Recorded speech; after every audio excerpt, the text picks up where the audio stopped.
What do you think are some of the biggest non-issues that are discussed too much? Abortion for sure, for sure.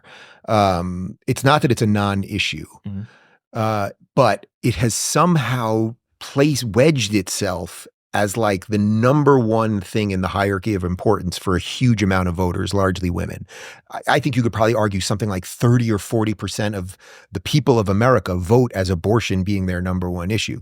There's so many reasons that just does not make sense.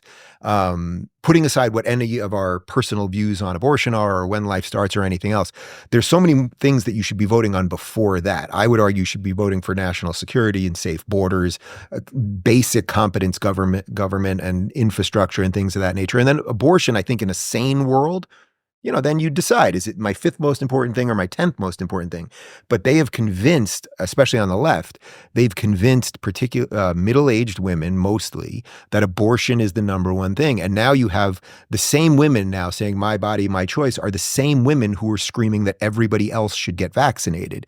And I think that's also caused a certain amount of craziness because people went on every side of every issue during COVID. And I think now we've been left with a bunch of people that really don't know what they think about a whole bunch of things. But abortion is by far the big one. When we were supposed to have the red wave in November of 22 and it didn't materialize, it's because for 2 weeks before that, the entire media was screaming about the Republicans are coming for abortion and Roe v. Wade is going to kill, the reversal of Roe v. Wade is going to kill people. All the reversal of Roe v. Wade did was kick it back to the states, which I do think was the right decision, even though I am begrudgingly pro-choice. Every state should be able to make up their mind on that. For example, Florida is 6 weeks. It's heartbeat bill. That's too strict, I would say, for me personally. But then I have to decide as a Floridian, is this the thing that I put at the top of the hierarchy? And if it is, I can leave and I can go to California and have an 8-month abortion or fight for 8-month abortions there. But so it's an ordering thing more than anything else. They have just convinced women that you have to think about abortion more than whether your streets are safe or why your kid is hooked on fentanyl or why it's not safe to go out in New York City at night. And that it's so dangerous and wrong. Why do you think we've become so divisive? I would like to blame social media algorithms. I mean, to me, it just seems like the more outrageous you are, it's just like that gets boosted. So people are incentivized to say like the most radical stuff that they want to or that they can because it makes them money. And platforms love it because they get to show ads. Yeah, the system of selective pressures is not great right now, right? Like, yes, the crazier you do, the more clickbait stuff you do, all of that, for sure, you're right. Like, it's a part of the game, and it's something that even my team internally will discuss something related to thumbnails or titles or how we're doing this or that. And then at the same time, there's a game that's being played whether you like it or not, and you can either hate the player or hate the game. So it's a little complex to figure out you want to build something that's good and just. I'm talking about you guys or just anyone in general that's creating content. And yet you want to be in the system. So you want to be seen, right? Like that's just reality.